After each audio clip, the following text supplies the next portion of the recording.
దీని పేరు కొంటపోక. కొంటపోడు అంటే తీసుకొని పోవడం. కొంటపోడు.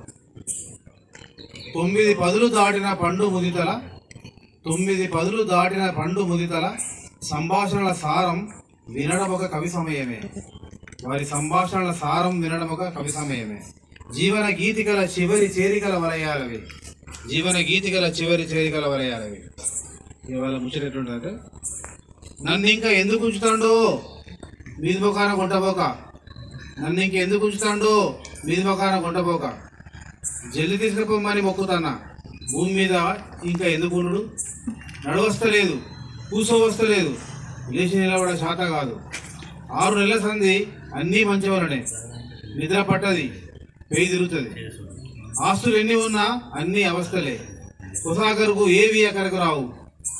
ఎవరున్నా వెంట దుఃఖమే ఉన్నట్టు, ఎవరున్నా వెంట దుఃఖమే ఉన్నట్టు, వెళ్ళిపోతేనే పానానికి సుఖం. కళ్ళు పురాగా మస్క మస్క, ఎవలను ఏర్పాటు చేయరాదు, మాటలతోనే జర ఎరకబడతా, ముచ్చట పెట్టేళ్ళు ఎవ్వరూ రారు. కాళ్ళు రెక్కలు గుంజుకపోవుడు, తలకాయ గిరగిర దింపుడు, దూపు అవుతుంది.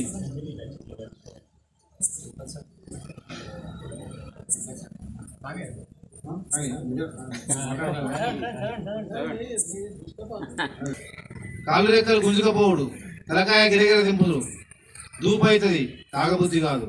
మెతుకు ముట్టక వారం దాటింది, ఎన్ని ఏళ్ళు బతుకుడు ఎందుకే, బతుకు యాష్టనే వస్తుంది చెల్లే. గా దేవుడు కొంటపోతే బాగుండు, జీవనం ఉన్నట్టే కానీ లేనట్టే లెక్క. ఎండిపోయి బొక్కలు తెల్లగా తేలినాయి, ఎల్లెం కొంటపోతేనే బాగుండు కదా, తీసుకుపోవాలని చూస్తున్నానవ్వా. చెట్టు మీద బురబుర పండిన పండు నేల రాలి విత్తనమయ్యే తాదాత్మతనే వృద్ధాప్యం. పరిపక్వత చెందడం దేహ జీవన సూత్రం.